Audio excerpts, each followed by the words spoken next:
Pse unë çdo ditë, çdo mëngjes duhet ka 5 herë të them që unë Maqedoninë e dua si shtet, ai kur nuk e thot këtë. Pse? Se ai nuk don shtet me shqiptarët.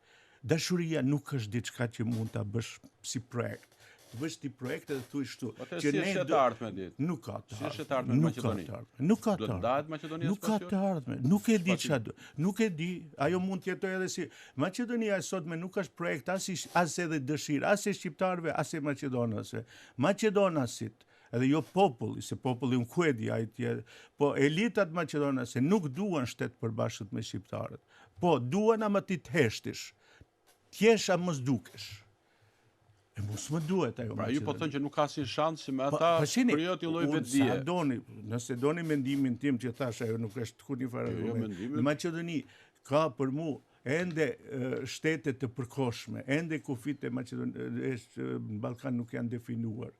Shteti i përkohshëm, Maqedonia, Kosova, Malezi, Bosnia Hercegovina. Ç'është Maqedonia ku që është në krye qytet politik thuajse e ka Beogradin. Ç'është Kosova ku çdo kulturor në fakt. Ç'është Kosova ku çdo ditë mund të ta destabilizojë ty Beogradi atë Kosovë. Ç'është Bosnia kur ti kujtohet Vučićit mund të ta shkatërrojë. Po si e shihni ju hartën e bashkë? Çfarë do bashkojmë? Do të thënë një herë ta përfundoj. Një herë duhet coptimi të shkojë deri në fund si proces, që mandej të filloj procesi i dytë. Nuk mund ti çosh dy procese. Njëri do të coptohet, tjetri do të bashkohet. E kështu që në Ballkan procesi i copëzimit nuk ka marrë fund, edhe i definimit të kufive. Edhe duhet ajo një herë. Cili është projekti shqiptar për Maqedoninë? Cili? Ai më thuaj.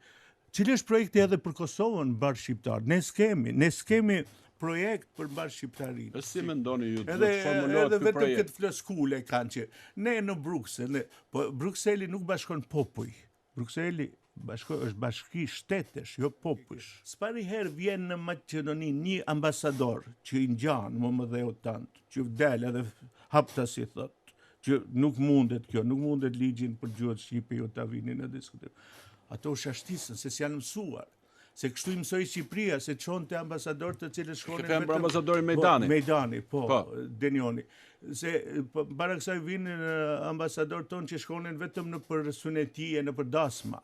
Edhe kur ndodhte do një ngjarje kështu edhe tragjike shqiptare, ato silleshin thuhet se janë ambasador të Kinës, dinin me një deklarat që duhet ruajtur stabiliteti, duhet ruajtur qetësia. Po ndoshta kjo ka qenë linja që vinte nga Tirana. Po nuk duhet jetu në ajo linjë. Do të thonë